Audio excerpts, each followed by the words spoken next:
सक्षमता परीक्षा के तीसरा चरण से संबंधित जो है महामैराथन सेट लाए हैं, क्योंकि अब कल से परीक्षा शुरू हो रही है।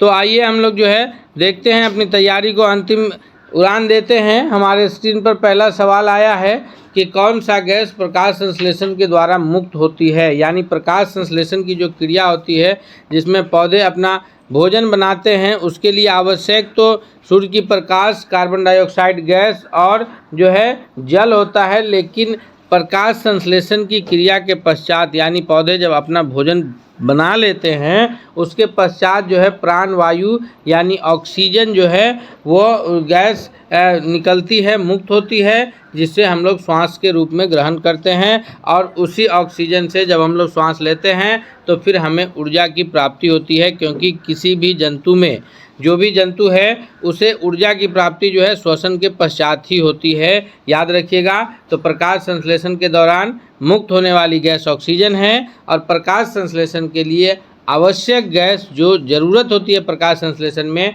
वो कार्बन डाइऑक्साइड गैस है, जिसको CO2 के नाम से जानते हैं। अगला सवाल है कि मानव में भोजन पाचन की क्रिया कहाँ शुरू होती है। तो मानव में भोजन पाचन की क्रिया जो है यह मुख से शुरू होकर के छोटी आंत में समाप्त होती है। यानी जब हम लोग भोजन को मुख में रखते हैं, चबाना शुरू करते हैं, वहाँ से पाचन की क्रिया आरंभ हो जाती है। तो मुंह से शुरू होती है पाचन की क्रिया और छोटी आंत में जाकर के पूर्ण पाचन हो जाती है। मुख के बाद जो है आमाशय, बड़ी आंत, छोटी आंत होते हुए पाचन की क्रिया समाप्त होती है। अगले प्रश्न की ओर बढ़ते हैं। नेक्स्ट सवाल है कि जंग लगना किस प्रकार की अभिक्रिया है।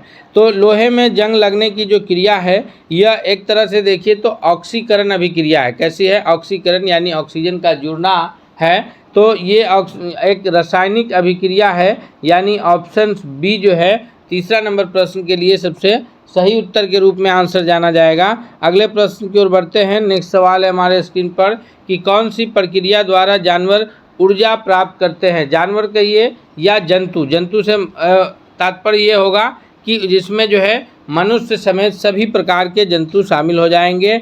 तो जो भी जंतु है जो श्वास लेते हैं, श्वास लेने के पश्चात जो है उन्हें श्वसन की क्रिया के द्वारा ही जो भोजन ये हम लोग ग्रहण करते हैं वो टूटता है और हमें ऊर्जा की प्राप्ति होती है। तो हमें जो ऊर्जा की प्राप्ति है वो श्वसन क्रिया से होती है। ऑप्शन बी यहाँ पर सबसे करेक्ट आंसर के रूप में उत्तर जाना जाएगा। दोस्तों, हम लोग विज्ञान, भूगोल जो है, भारतीय संविधान और इतिहास से संबंधित महत्वपूर्ण प्रश्नों को इसमें कवर कर रहे हैं, जो आपके कल से होने वाली परीक्षाओं के लिए बहुत ही लाभकारी होने वाला है। इसलिए आपसे रिक्वेस्ट है कि अगर आप हमारे चैनल पर अब तक नए हैं, चैनल को सब्सक्राइब नहीं किया है, तो प्लीज़ आप चैनल को सब्सक्राइब करते हुए बेल आइकन को ज़रूर दबा लीजिए, ताकि अगला हर अपडेट्स आप तक सबसे पहले पहुँचे। और साथ ही साथ आपसे रिक्वेस्ट भी है कि अगर आप चैनल पर नए हैं तो प्लीज़ आप जो है हमारे चैनल के मेंबर बन सकते हैं, और आपकी तैयारी अगर बेहतर हुई है तो आप हमें सुपर थैंक्स भी भेज सकते हैं। अगले सवाल की ओर हम बढ़ते हैं। नेक्स्ट सवाल है हमारा कि किस रोग का टीका एडवर्ड जेनर ने विकसित किया था। तो एडवर्ड जेनर के द्वारा विकसित किया गया जो टीका है वो चेचक, जिसको चिकन पॉक्स के नाम से हम लोग जानते हैं। ऑप्शन सी यहाँ 5वां नंबर प्रश्न का सबसे करेक्ट आंसर होगा। नेक्स्ट सवाल है कि जलवाष्प को फिर से जल में बदलने की क्रिया को क्या कहते हैं। यानी जब हम लोग पानी को 100 डिग्री सेंटीग्रेड तक गर्म करते हैं, गर्म करने के पश्चात पानी वाष्पित होने लगता है, उस वाष्प को पुनः जल में बदलने की क्रिया क्या कहलाती है। तो वह वाष्प को पुनः जल में बदलने की जो क्रिया है संघनन के रूप में जानी जाती है। ऑप्शन बी यहाँ पर सबसे सही उत्तर के रूप में आंसर जाना जाएगा।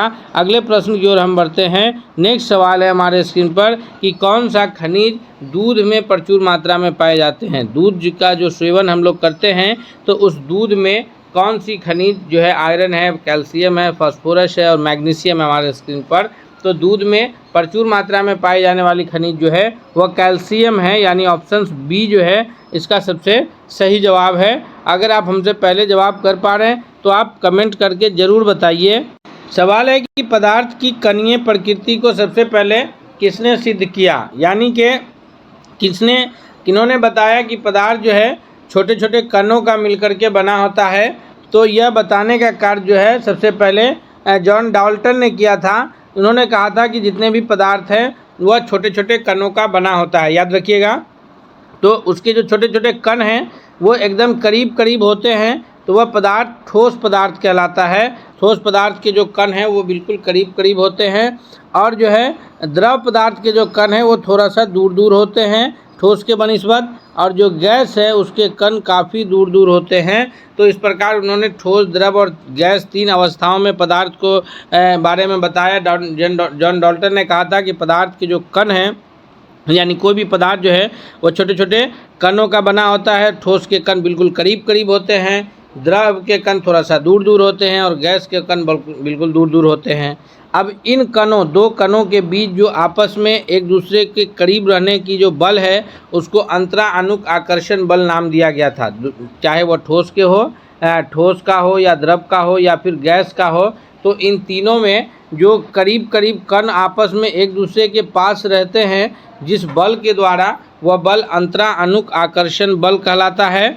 और जो छोटे छोटे 2 कणों के बीच जो जगह होता है उस जगह को अंतराअनुक स्थान के नाम से जानते हैं। याद रखिएगा। अगले प्रश्न की ओर हम लोग बढ़ते हैं। नेक्स्ट सवाल है कि कण परमाणु में ऋण आवेशित होता है, यानी कौन सा कण परमाणु का ऋण आवेशित होता है। तो कोई भी परमाणु जो है वो 3 कणों से मिलकर के बना होता है।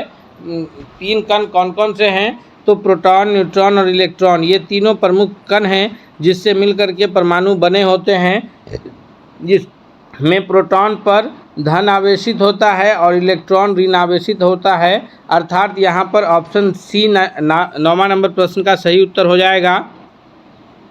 याद रखिएगा, प्रोटॉन और न्यूट्रॉन जो है किसी भी परमाणु के नाभिक में पाए जाते हैं। कहाँ पाया जाता है? नाभिक में। और इलेक्ट्रॉन जो है यह कक्षा में चारों ओर घूमता रहता है, और इलेक्ट्रॉन पर निगेटिव चार्ज होता है, प्रोटॉन पर पॉजिटिव चार्ज होता है। यही कारण है कि परमाणु विद्युत उदासीन होता है, क्योंकि जितना इलेक्ट्रॉन उतना प्रोटॉन होता है, तो पॉजिटिव नेगेटिव चार्ज मिलकर के बराबर हो जाते हैं, और परमाणु जो है वो उदासीन होता है। ना ही परमाणु पर धन आवेशित रहता है, न ऋण आवेशित रहता है। अगला और भी प्रश्न से बनेंगे, वो भी आप याद रखें कि प्रोटॉन की खोज गोल्डस्टीन ने किया था। किन्होंने किया था? प्रोटॉन की खोज गोल्डस्टीन ने किया था। न्यूट्रॉन की खोज जेम्स चैडविक, कौन? जेम्स चैडविक ने किया है। और इलेक्ट्रॉन की खोज जे थॉमसन, कौन? जे थॉमसन ने किया है। याद रखेंगे। अगले प्रश्न की ओर बढ़ते हैं। नेक्स्ट सवाल है कि द्रव्यमान और भार में मुख्यतः क्या अंतर होता है, यानी द्रव्यमान और भार में मुख्य रूप से क्या अंतर पाया जाता है। तो द्रव्यमान जो है वो स्थिर रहता है, और भार जो है वह गुरुत्वाकर्षण पर निर्भर करता है। यानी अगर गुरुत्वाकर्षण का मान में बदलाव आ रहा है तो भार में बदलाव होगा। यही कारण है कि पृथ्वी पर की वस्तु का भार चंद्रमा पर केवल 1/6 रह जाता है। यानी 6 kg की वस्तु चंद्रमा पर जो है उसका भार 1 kg के बराबर होता है। वो आभासी कमी क्यों होता है? क्योंकि गुरुत्वाकर्षण में हुए परिवर्तन के कारण होता है। तो द्रव्यमान और भार में अंतर यह है कि द्रव्यमान स्थिर होगा और भार बदलेगा। किस पर डिपेंड करेगा? तो वह गुरुत्वाकर्षण पर डिपेंड करेगा। ऑप्शन सी 10वां का सही जवाब है। सवाल है कि डीएनए कहाँ पाया जाता है। तो डीएनए जो है यह किसी भी कोशिका के केंद्रक में, यानी कोशिका झिल्ली है, उसके अंदर में कोशिका द्रव है और बीचों बीच में जो है केंद्रक है।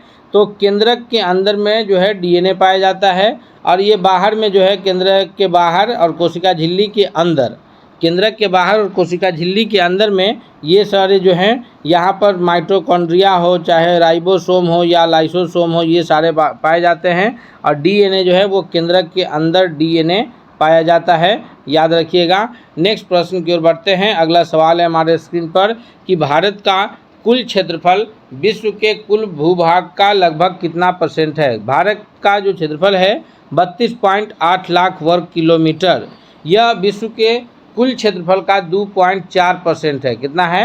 2.4% है भारत का कुल क्षेत्रफल। याद रखिएगा, भारत जो है ये क्षेत्रफल की दृष्टि से दुनिया का 7वां बड़ा देश है। दुनिया का सबसे बड़ा देश जो है क्षेत्रफल की दृष्टि से वो रसिया है। रूस के बाद जो है 6 और भी बड़े देश हैं, जैसे चीन है, अमेरिका है, अफ्रीका है। ये सारे देश जो है कनाडा है, ब्राज़ील है, ये सारे देश भारत से क्षेत्रफल में बड़े हैं। जनसंख्या की दृष्टि से भारत चाइना के बाद दूसरा बड़ा देश है।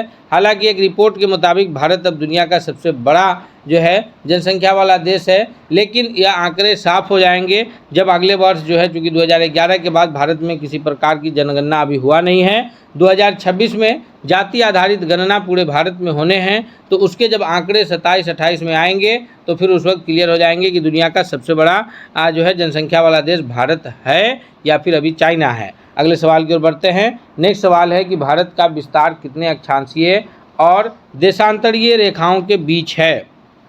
तो भारत का जो विस्तार है वो 8 डिग्री 4 मिनट उत्तर अक्षांश। जब आप भारत के मैप को देखेंगे तो यहाँ पर कन्याकुमारी के पास जो है 8 डिग्री 4 मिनट है, और इस प्रकार जो है गुजरात होते हुए जो है भारत का देश, सॉरी मैप सही नहीं बन पाया है, यहाँ कश्मीर में 37 डिग्री 6 मिनट है। फिर ये अक्षांशीय विस्तार है, 8 डिग्री 4 मिनट से 37 डिग्री 6 मिनट उत्तर। उसी प्रकार गुजरात में देखेंगे तो 68 डिग्री 7 मिनट से जो है यहाँ अरुणाचल प्रदेश में 97 डिग्री 25 मिनट पूर्वी देशांतर के बीच भारत का विस्तार है। अर्थात ऑप्शन ए करेक्ट आंसर हो जाएगा कि अक्षांशीय रूप से भारत का विस्तार 8 डिग्री 4 मिनट उत्तर से 37 डिग्री 6 मिनट उत्तर अक्षांश के बीच है। अक्षांशीय रूप से भारत का विस्तार कितना है? 8 डिग्री 4 मिनट उत्तर से 37 डिग्री 6 मिनट उत्तर। और देशांतरीय रूप से कितना है? तो देशांतरीय रूप से है 68 डिग्री 7 मिनट पूरब से 97 डिग्री 25 मिनट पूरब देशांतर के बीच भारत का विस्तार है। अगले प्रश्न की ओर बढ़ते हैं। नेक्स्ट है कि विंध्याचल पर्वत और सतपुड़ा पर्वतमालाएं किस क्षेत्र में स्थित है? तो विंध्याचल और सतपुड़ा की जो पर्वतमालाएं हैं यह मध्य भारत में स्थित है। अर्थात ऑप्शन बी जो है 14वां नंबर प्रश्न का सबसे सही जवाब के रूप में उत्तर जाना जाएगा। अगला सवाल है कि सरदार सरोवर बांध किस नदी पर बनाया गया है या किस नदी पर स्थित है? तो सरदार सरोवर बांध जो है यह नर्मदा नदी पर स्थित है। Option C. इसी बांध के निर्माण के क्रम में नर्मदा बचाओ आंदोलन भी चला था। तो सरदार सरोवर बांध नर्मदा नदी पर स्थित है।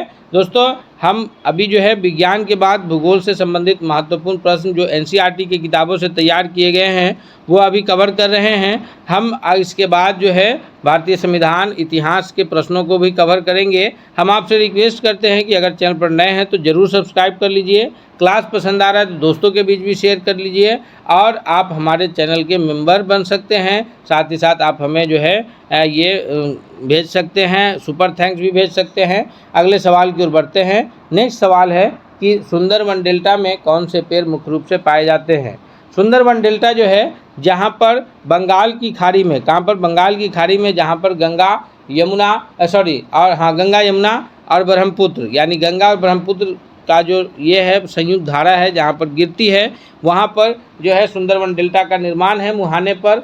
तो उस वहाँ पर जो है मुख्य रूप से मैंग्रोव वन जो है पाए जाते हैं, और इसी मैंग्रोव जिसको जो है सुंदरी वृक्ष के रूप में जानते हैं के कारण जो है उसका नाम सुंदरवन डेल्टा पड़ा है। ऑप्शन सी सही जवाब है।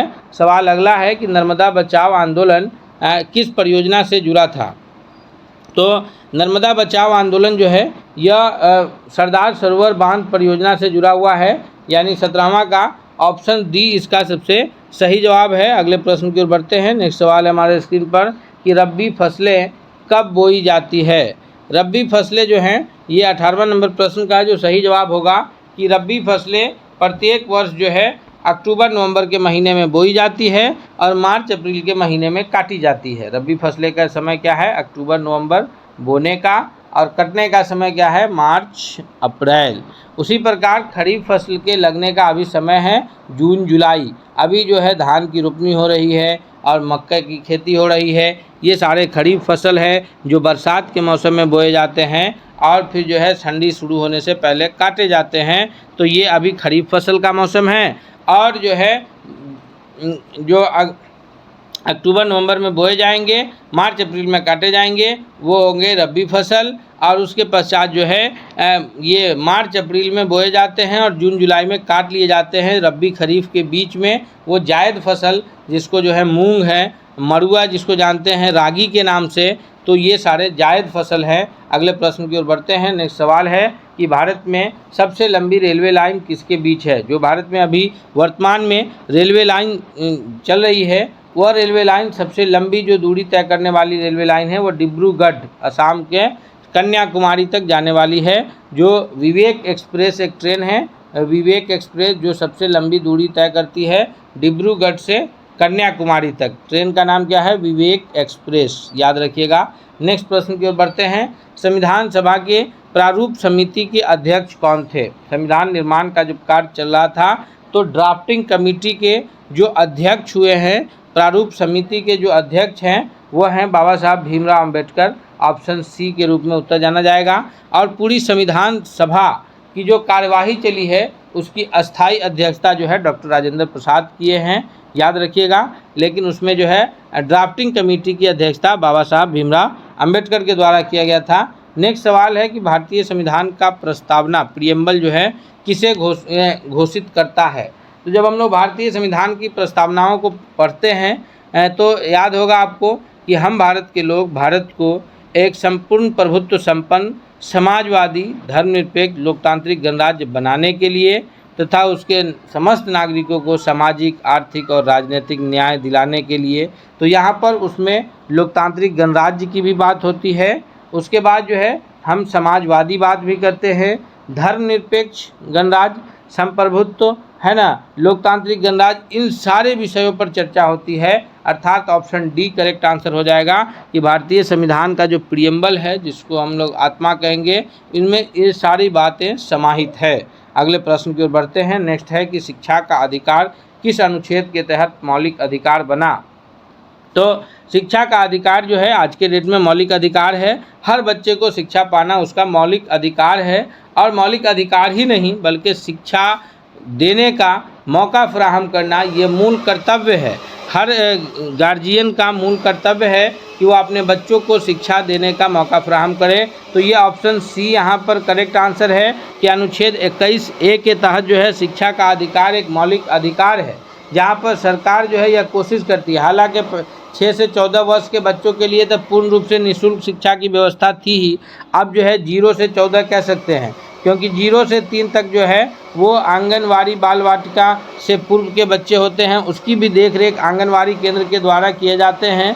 3 से 6 वर्ष तक के बच्चे जो है बाल वाटिका या आंगनवाड़ी केंद्र पर जो है शिक्षा प्राप्त करने के लिए जुड़ते हैं। धीरे धीरे वो आने जाने और विद्यालय से जुड़ाव की स्थिति उत्पन्न होती है।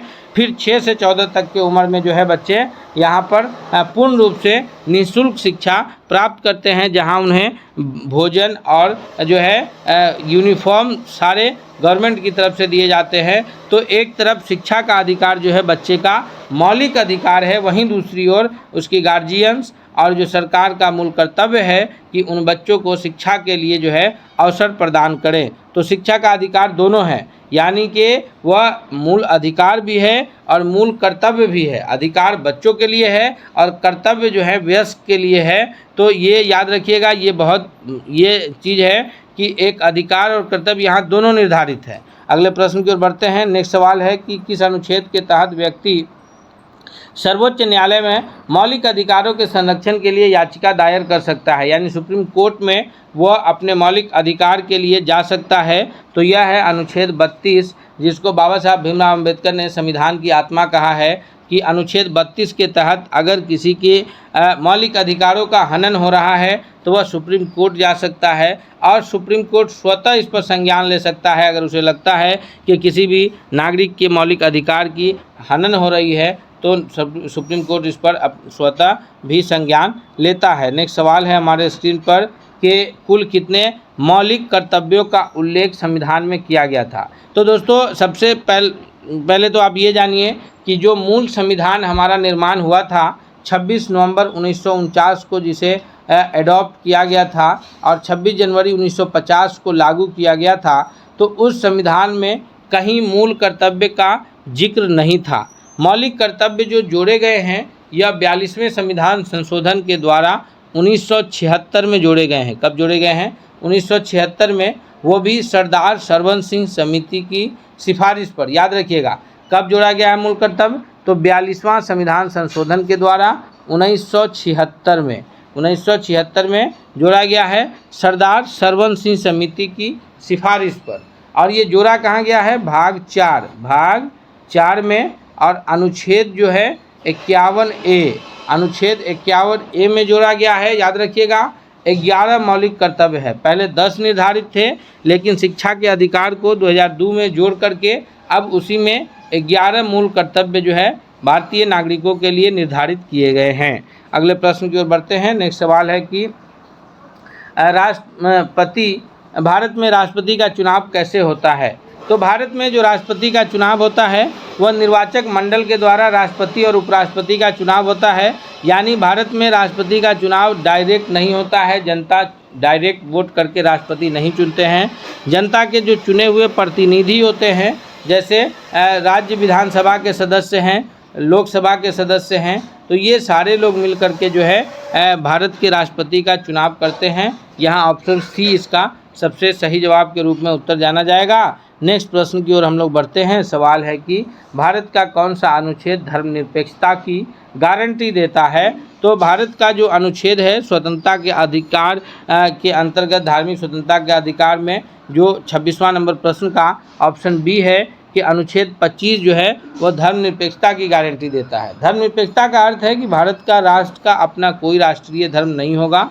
राष्ट्र सभी धर्मों का सम्मान करेगा। सभी धर्म के लोगों को यह आज़ादी प्राप्त होगी कि वह बिना किसी दूसरे धर्म के लोगों के भावनाओं को आहत करते हुए अपने धर्म को अपने रीति रिवाज के मुताबिक, अपने धार्मिक रीति रिवाज के मुताबिक अपने धर्म को मना सके। याद रखिए, राष्ट्र का अपना कोई धर्म नहीं, हर धर्म का लोग इस बात के लिए स्वतंत्र है कि बिना अपने धार्मिक जो उनके आयोजन होंगे उससे बिना दूसरे धर्म के लोगों के भावनाओं को आहत करते हुए अपने धर्म को अपने रीति रिवाज के मुताबिक मना सके, यही धर्मनिरपेक्षता है। ऐसा नहीं है कि धर्मनिरपेक्षता जो है सभी लोग सभी धर्म के लोगों को के त्योहारों को मनाए या सभी धर्मों पर चले। तो सब अपने अपने धर्म को मनाएंगे और दूसरे की भावनाओं को आहत नहीं करेंगे, और राष्ट्र जो है किसी भी धर्म का पक्षपात नहीं करेगा, ये धर्मनिरपेक्षता है। अगले सवाल है कि संविधान में पहली बार समाजवाद और धर्मनिरपेक्षता शब्द कब जोड़े गए। तो मूल संविधान में ये शब्द नहीं थे, क्योंकि हमारा जो मूल था वो इस पर ही निर्भर था, लेकिन बाद में इन्हें लगा कि नहीं, इसे भी जोड़े जाने की आवश्यकता है, तो इसे पुनः जो है 27वां नंबर प्रश्न का सही उत्तर है कि 1976 में 42वें संविधान संशोधन के द्वारा, हम अभी पीछे भी आपको इस प्रश्न पे चर्चा किए हैं कि ये सब जो है समाजवाद और धर्मनिरपेक्षता शब्द जोड़े गए थे। अगले प्रश्न की ओर बढ़ते हैं। नेक्स्ट सवाल है कि संविधान का कौन सा अनुच्छेद समानता का अधिकार देता है। तो समानता का अधिकार एक मौलिक अधिकार है, और मौलिक अधिकार का जो चर्चा है वो 12 से 35 तक है। कहाँ तक है?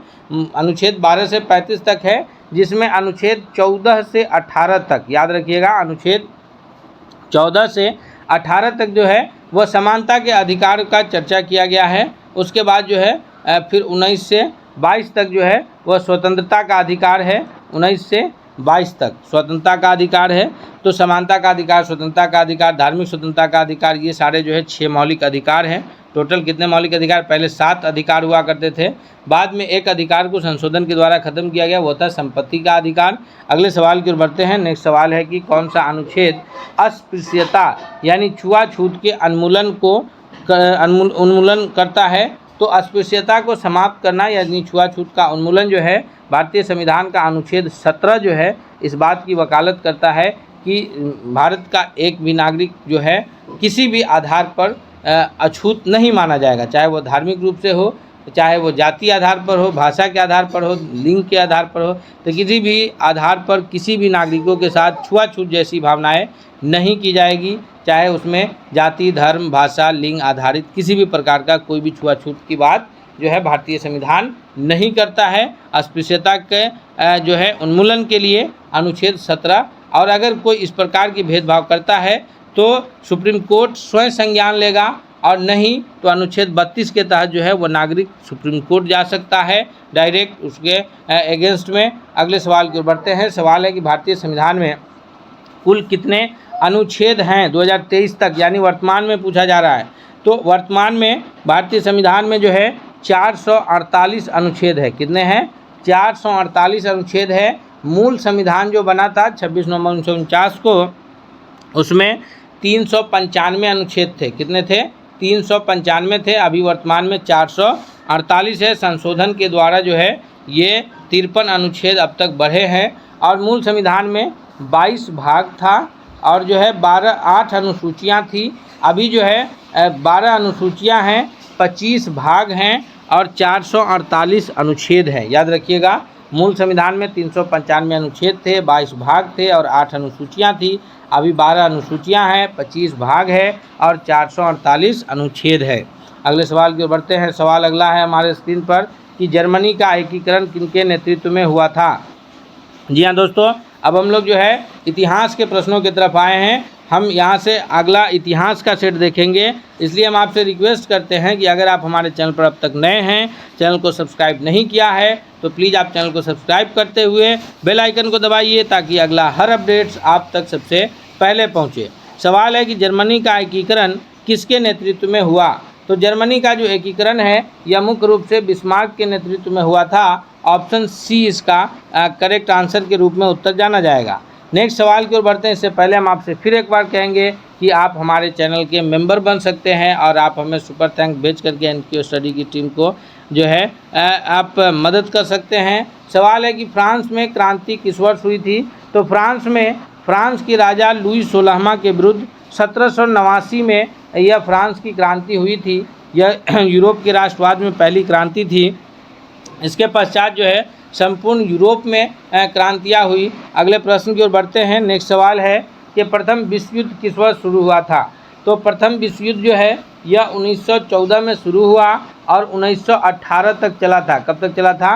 1914 में शुरू होकर के 1918 तक चला था। इस विश्व युद्ध की समाप्ति में मित्र राष्ट्रों की विजय हुई थी और जर्मनी के साथ जो है वर्साय की संधि हुई और वर्साय की संधि में जर्मनी पर विभिन्न प्रकार के जो है ये लगाए गए थे, प्रतिबंध लगाए गए थे, जो समझिए कि वर्साय की संधि ही द्वितीय विश्व युद्ध का बीज रोपा था। तो प्रथम विश्व युद्ध 1914 से 18 तक चला था और प्रथम विश्व युद्ध के दौरान अंग्रेज़ों ने भारतीयों के साथ छल किया था। उन्होंने कहा था कि जब हम यानी मित्र राष्ट्र जिसमें अंग्रेज शामिल थे, ब्रिटिश शामिल था, कहा कि अगर विजयी होगा तो हम जो है भारत को स्वतंत्र कर देंगे। इसलिए गांधी जी उस वक्त अंग्रेज़ों के प्रति नरम रवैया रखे थे। गांधी जी को भी छल किया गया था उस वक्त। तो गांधी जी को लगा कि सच में ये हमारे साथ जो हैं जब ये विजयी होंगे तो हमें स्वतंत्र कर देंगे और ये गांधी जी नरम रवैया रखे थे। इसीलिए अंग्रेज़ों ने गांधी जी को प्रथम विश्व युद्ध के दौरान जो है नाइटहुड की उपाधि, ये